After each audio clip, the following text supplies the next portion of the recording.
អស់គ្នាស្វាគមន៍ថ្មីមកកាន់ Channel សមាគម YouTube កម្ពុជា Channel សមាគម YouTube កម្ពុជាធ្វើឡើងដើម្បីបង្រៀន YouTube តាមប្រព័ន្ធអនឡាញបងប្អូនអាចចូលទៅកាន់ Channel សមាគមកម្ពុជាបានដើម្បី click Subscribe ចុច Notification ដើម្បីទទួលបានមេរៀនថ្មីៗពាក់ព័ន្ធនឹង YouTube បាទក្នុងមេរៀននេះខ្ញុំសូមបង្ហាញពាក់ព័ន្ធនឹង About តើ About មានអត្ថប្រយោជន៍អ្វីខ្លះដល់ Channel របស់យើងអញ្ចឹងចំណុច About នេះគឺជាចំណុចសំខាន់របស់ Channel យើងទាំងមូលអញ្ចឹងនៅពេលដែលយើងឲ្យមានថាយើងរកsubscribe ដូចជារក audience ថ្មីអញ្ចឹងគេនឹងចូលមើល channel យើងទាំងអស់គ្នានេះកន្លែងហ្នឹងគឺសរសេរពាក់ព័ន្ធនឹងព័ត៌មាន channel យើងទាំងមូលអញ្ចឹងថាតើយើង channel យើងនេះនិយាយពីអីចង់បង្ហាញពីអ្វីអញ្ចឹងក្នុងវីដេអូយើងបាទក្នុងវីដេអូយើងអត់ដឹងថាធ្វើអីខ្លះទេប៉ុន្តែ about នេះគឺផ្ដោតសំខាន់ទៅលើ content វីដេអូនៅក្នុង channel យើងតែមូលតែម្ដងអញ្ចឹងកាលណាយើងរៀបរាប់បានល្អគឺ audience របស់យើងគេនឹងមើលឲ្យនឹងមុនគេអញ្ចឹងគឺជា background របស់ channel យើងតែមូលដូចជាយើងមាន CV អញ្ចឹងយើងដាក់ CV ទៅគេមើលព័ត៌មានលម្អិតនៃ background របស់យើងបាទព័ត៌មានរបស់យើងណាអូខេ about នេះជួយបានច្រើនអញ្ចឹងធ្វើឲ្យ audience យើងថាតើយើងចង់និយាយពីអ្វីហើយកន្លែងហ្នឹងគឺអាចដាក់លេខទូរស័ព្ទដាក់អីតំណែងតំណងយើងដើម្បីឲ្យគេចង់មើលថាចង់ donate ក៏ដូចជាចង់ sponsor អីគឺអាចមើលកន្លែងហ្នឹងបាន about នេះគឺយើងអាចដាក់បានទាំងអស់ពាក់ព័ន្ធនឹងកន្លែងហ្នឹងបាទអញ្ចឹងកាលណាដែលយើងមាន about គឺល្អសម្រាប់ channel បងប្អូននេះអាចសរសេរខ្មែរក៏បានសរសេរជាភាសាអង់គ្លេសក៏បានតទៅទៀតយើងអាចដាក់ link ជាមួយ YouTube ជាមួយ Facebook blogger បាទឥឡូវខ្ញុំសូមបង្ហាញតែម្ដងជាមួយនឹងការ update ថ្មីបាទអញ្ចឹងបងប្អូននេះសូមចូលមកកាន់ channel បងប្អូននេះសូមចូលមកកាន់កន្លែង YouTube Studio ណាអូខេតទៅទៀតបងប្អូននេះសូមជ្រើសរើសកន្លែងនេះបាទសូមជ្រើសរើសថា customization បាទ customizationតទៅពី customization ហើយបងប្អូននឹងឃើញពាក់ព័ន្ធនឹង layout បងប្អូនចេះធ្វើហើយមេរៀនមុនហើយជាមួយនឹង branding បងប្អូនចេះធ្វើដែរការដាក់ icon ជាមួយដាក់ header ជាមួយនឹងដាក់ subscriber ណាអូខេហើយជាមួយកន្លែងនេះបងប្អូនសូមមើលទំហំវាណាទំហំនេះបើសិនជាបងប្អូនអត់ចេះធ្វើទំហំនៅក្នុង Photoshop ទេបងប្អូនអាចប្រើ app ដែលប្រើប្រាស់ជាមួយនឹង thumbnail ក៏ដូចជាប្រើប្រាស់ជាមួយនឹង channel header ព្រោះឥឡូវ app ឥឡូវគេធ្វើឡើងតម្រូវផ្នែកទូរស័ព្ទដែរប៉ុន្តែបើសិនជាអត់ធ្វើអត់បានទៀតសូមថតរូបភាពមួយណាក៏បានដែរចេញពីទូរស័ព្ទដៃបងប្អូននេះគ្រាន់តែ post ទៅក៏អាចធ្វើបានដែរបាទមិនតម្រូវឲ្យយើងទៅតែសរសេរអក្សរទេសូមឲ្យរូបភាពធម្មតាឲ្យតាក់ទាញតិចក៏បានដែរបាទអរគុណច្រើនអញ្ចឹងពាក់ព័ន្ធនឹងចំណុចចុងក្រោយគឺ about គេហៅថា basic information កន្លែង basic information នេះបងប្អូននេះអាចសរសេរពណ៌នាពាក់ព័ន្ធនឹង channel បងប្អូនទាំងអស់គ្នាថាតើ channel បងប្អូននិយាយពីអ្វីហើយកន្លែង basic information នេះបងប្អូនទាំងអស់គ្នាក៏អាច rename ឈ្មោះដែរនេះ YouTube ឥឡូវវាសម្រួលឲ្យយើងពាក់ព័ន្ធនឹងការចង់ដូរឈ្មោះ channel YouTube អញ្ចឹងយើងអាច edit ឡើងនេះបានណាឥឡូវខ្ញុំ edit សាកល្បងឲ្យបងប្អូននេះមើលបាទអញ្ចឹងដូចគ្នាសរសេរជាមួយនឹងអក្សរខ្មែរអញ្ចឹងខ្ញុំសរសេរអក្សរខ្មែរតែម្ដងណានេះហើយខ្ញុំ public បាទអូខេយើង public ហ្នឹងណាអញ្ចឹងខ្ញុំធ្វើការ refresh បាទធ្វើការ refresh តើឈ្មោះ YouTube យើងដូរឬមិនដូរបាទនេះ $YouTube ត្រូវបានដូរហើយបងប្អូននេះគឺជាការដូរឈ្មោះ channel នៅកន្លែង basic information បាទចង់ដូរមកកាន់នេះវិញក៏បានដែរណាយើងចូលមកកាន់នេះបាទចង់ដូរមកភាសាអង់គ្លេសវិញក៏បានដែរគ្រាន់តែចុច public មកវានឹងធ្វើការផ្លាស់ប្ដូរឲ្យយើងហើយការដូរឈ្មោះនេះសួរដាក់ដូរប្រហែលដងបាទដូរប្រហែលដងក៏បានដែរសំខាន់ឲ្យគេឲ្យដូរ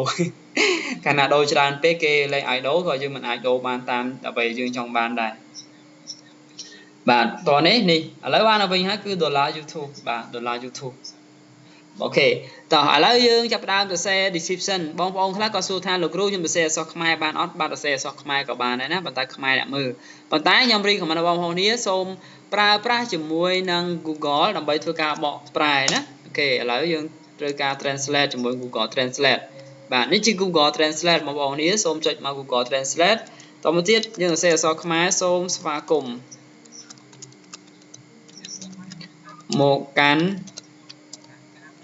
channel ខ្ញុំបាទ channel ខ្ញុំបាទហ្នឹងគឺ$YouTube បាទខ្ញុំនឹងចែករំលែកវិធីរកអ្នកជាវ សូមជួយគាំទ្រខ្ញុំផងបាទអូខេហើយយើងអាចសរសេរទំនាក់ទំនង 061 77 638 បាទអរគុណបាទឃើញអត់អញ្ចឹងទោះបីជាយើងមិនចេះសរសេរជាភាសាអង់គ្លេសក៏អាចធ្វើបានហើយ copy យកមកដាក់វិញហើយយកផាសវាវិញមកហើយអាចសរសេរអក្សរខ្មែរនេះសរសេរ copy បាទចំពោះពាក់ព័ន្ធនឹង channel YouTube យើងមិនកំណត់ថាត្រូវតែខ្មែរនៅលើទេបងប្អូនណាគឺយើងចង់ឲ្យបរទេសមើលអញ្ចឹងយើងសរសេរអញ្ចឹងមកក៏បានដែរតោះនេះបាទស្រួលទេអញ្ចឹងមកនេះអាចសរសេរបានចាំពីភាសាសរសេរជាភាសាចិនភាសាកូរ៉េភាសាអីក៏បានដែរក៏បកមកប្រែទៅជាភាសាកូរ៉េឥឡូវយកមកកូរ៉េនេះបាទ copy កូរ៉េបឿបាទអូខេនេះផាសកូរ៉េបឹបចង់សរសេរជាភាសាចិនបាទ Chinese រកពាក្យ Chinese នេះ international បាទជានេះបាទបាទហើយចង់អក្សរខ្មែរឡើងទៅលើវិញក៏បានដែរបាទយកខ្មែរឡើងទៅលើវិញទៅយើងដាក់លើខាងលើនេះបាទហើយបកប្រែអីទៀតចង់ទៅជាភាសាអារ៉ាប់បាទអារ៉ាប៊ីសាឌីដែរអារ៉ាប៊ីសដាក់ស្អីគេឥឡូវជប៉ុនអាណាជប៉ុនហើយថៃក៏បានដែរអក្សរថៃបាទនេះថៃបាទសេសថៃមកឥឡូវថៃនៅក្រុមណាឥឡូវថៃបាទថៃនៅក្រុមនេះក៏បានដែរបាទរួចរាល់ហើយនេះអញ្ចឹង about យើងមានច្រើនភាសាមែនតើបងប្អូននេះណាអញ្ចឹងកំភ្លៃពាក់ព័ន្ធនឹងអត់ចេះភាសាបរទេសក៏អាចធ្វើបានដែរយើងសរសេរអញ្ចឹងទៅហើយយើងធ្វើតាមខ្ញុំមកគឺស្រួលទេមិនពិបាកបាទ copy ផាសមកទោះបីខុសត្រូវអត់ដឹងទេសំខាន់យើងធ្វើបានបាទហើយដក clear កន្លែងខ្លះមកនេះបាទអូនេះបាទអរគុណច្រើនអញ្ចឹងទី1បងប្អូនចេះពាក់ព័ន្ធនឹងការដូរឈ្មោះ channel ទី2បងប្អូនគ្នាចេះដាក់ about description ហើយទី3នេះគឺជាការ add language បាទ add language នេះគឺយើងជ្រើសរើសភាសាអង់គ្លេសមកបាទ English ហើយចង់ឲ្យបកប្រែទៅអីណាបាទអញ្ចឹងកន្លែងដែលយើងដាក់ language ហ្នឹងគឺយើងអាចបកប្រែទៅជាភាសាអីបើសិនជាយើងដងដាក់ភាសាថៃយើងដាក់ភាសាថៃទៅគឺវាធ្វើការបកប្រែទៅជាភាសាថៃឲ្យយើងបាទតែប៉ុណ្្នឹងទេនេះdescription នេះគឺការបកប្រែយើងត្រូវសរសេរ channel ណាមបកប្រែទៅភាសាថៃអូខេឥឡូវខ្ញុំអត់ដាក់ទេអត់ដាក់ទេណាខ្ញុំញ៉ៃទេជិល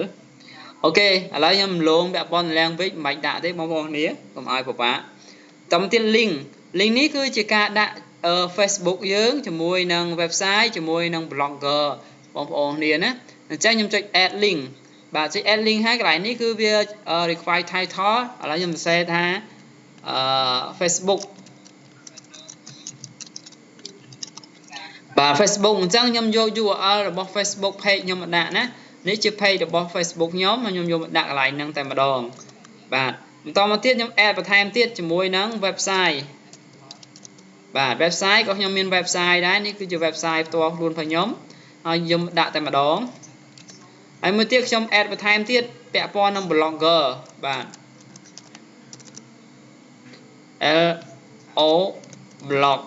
blogger អញ្ចឹងក៏ខ្ញុំមាន blog spot ឲ្យខ្ញុំធ្វើការបង្កើតចាប់ផ្ដើមបង្កើតអញ្ចឹងបងប្អូននេះអាចចូលមើល blog ទៀតបានណា blog នេះគឺវាអត្ថប្រយោជន៍ច្រើនគួរសមដែលទាញបរទេសចូលមើលបានបាទអរគុណច្រើននេះជាការដាក់ link យើងដាក់រហូតដល់បាន5បងប្អូនណាដាក់បាន5កន្លែងហ្នឹងយើងអាច add បន្ថែមទៀតបានដែលមានផ្សេងទៀតក៏បានដែរឥឡូវយើង translate ណាឥឡូវខ្ញុំដាក់ translate ចេះ Google បាទអញ្ចឹងខ្ញុំយកអា translate Google translate នេះដាក់ឲ្យបងប្អូនអរគ្នាងាយស្រួលណាអូខេបាទនេះអញ្ចឹងខ្ញុំដាក់នៅលើ description ខ្ញុំតែម្ដងកន្លែងហ្នឹងគឺបងប្អូនគ្នាអាចយក Google translate ចូលតែម្ដងបាទអញ្ចឹងបាន4បាន5ហើយបន្តទៀតយើងអាចសរសេរមួយទៀតថា YouTube បាទ YouTube គឺខ្ញុំដាក់ channel សមាគម YouTube កម្ពុជាតែម្ដងណាបាទខ្ញុំដាក់ channel សមាគម YouTube កម្ពុជាចូលកន្លែងនេះបាទតោះនេះបាទអញ្ចឹងខ្ញុំបាន5ហើយតមកទៀតកន្លែង email អញ្ចឹងគឺអាចតាក់ទងខ្ញុំបានតាមរយៈ email crew$168@gmail.com បាទនេះគឺជាព័ត៌មានជាក់ស្ដែងតែបងប្អូនអាចតាក់ទងខ្ញុំបានគឺ061755638ឬក៏តាមរយៈ email crew$168@gmail.com បាទអត់អីទេ email បងប្អូនខ្លះគាត់ភ័យមែនទែននៅពេលការបង្ហាញអីគាត់ភ័យរឿង email សំខាន់គឺកុំឲ្យគេស្គាល់ password ហើយមួយទៀតទូរស័ព្ទដៃបងប្អូនគ្នាត្រូវតែចាក់ two step ជាមួយនឹងចាក់លេខកូដនៅលើទូរស័ព្ទដៃក៏ដូចជាចាក់ password នៅលើទូរស័ព្ទដៃផងដែរ screen ទូរស័ព្ទអញ្ចឹងយើងចាក់ប្រហែលតង់ទៅកុំឲ្យគេ hack យកបានសំខាន់គឺកុំឲ្យគេស្គាល់នៅ email បងប្អូនអរគ្នាអត់សំទោសស្គាល់ password email នរណាក៏គេឃើញដែរទោះបីជាយើងធ្វើ business email រាប់រយរាប់ម៉ឺននៅលើ yellow page នៅលើ Google មកគោកហេតុអីគេមិនភ័យតោះនេះសំខាន់ password សំខាន់ recovery សំខាន់គឺចាក់ two step ឲ្យជាប់បាទហើយចាក់ lock screen នៅលើទូរស័ព្ទដៃយើងមកតង់ទៀតដើម្បីការពារហានិភ័យបាទបន្តមកទៀតបងប្អូននេះគ្រាន់តែចុច public ទៅបងប្អូននេះនឹងទទួលបានតែម្ដងពាក់ព័ន្ធកន្លែងហ្នឹងគឺ about ពេញលេញលក្ខណៈតែម្ដងអូខេឥឡូវយើងមើល channel យើងចូលចុចកន្លែង channel link នេះទៅបាទឆ្លៃ channel link បងប្អូននឹងឃើញមួយខ្សែតែម្ដងនេះមាន Facebook មាន website មាន blog មាន Google Translate ជាមួយនឹង YouTube អញ្ចឹងបងប្អូនអាចចុច link បានបើសិនជាចង់ទៅកាន់ blog បងប្អូនចុចមកវានឹងរុញទៅ blog បាទតោះនេះបើសិនជាចូល website វារុញចូល website តែម្ដងបាទនេះ website ចេញណាស់ហើយបើសិនជាចូល Google Translate បងប្អូនអាចចូល Google Translate អញ្ចឹងងាយស្រួលខ្ញុំដាក់ឲ្យបងប្អូនខាងលើតែម្ដងបើសិនជាចង់ចូល YouTube ទៅកាន់ channel សមាគមយើងចូលទៅកាន់ channel សមាគមតែម្ដងបាទងាយស្រួលទេស្រួលមែនតើសម្រាប់បងប្អូនគ្នាបាទហើយមួយទៀតពាក់ព័ន្ធ about នេះគឺកន្លែង link បងប្អូនណាកន្លែង about នេះបងប្អូននឹងឃើញពាក់ព័ន្ធនឹងច្រើនភាសាចេញមកហើយនេះតាមភាសាខ្មែរអង់គ្លេសកូរ៉េចិននិងថៃណាហើយមាន email នេះ email address បាទចុចមកមាន email address តែម្ដងណាអូខេបាទដំបូងវានឹង require បាទ Disney for require បងប្អូនឃើញវាបិទឡើងហ្នឹងអញ្ចឹង view email បងប្អូននឹងឃើញហើយតោះនេះបាទបើចង់ឃើញ email តមកទៀត link Facebook យើងឡើងនេះប៉ុន្តែវារុញខាងលើនេះហើយអញ្ចឹងងាយស្រួលមែនទែនសម្រាប់បងប្អូនគ្នាបាទអរគុណច្រើនសង្ឃឹមថាបងប្អូននឹងចេះពាក់ព័ន្ធនឹងការដូរឈ្មោះ channel លឿនមែនទែនការអាប់ដេតថ្មីរបស់ YouTube ជាមួយ about ក៏ស្រួលជាងមុនដែរបាទអរគុណច្រើនសង្ឃឹមថានឹងយល់ទាំងអស់គ្នាណាបើសិនជាអត់យល់អាច comment បន្ថែមបានបាទអរគុណបាយបាយ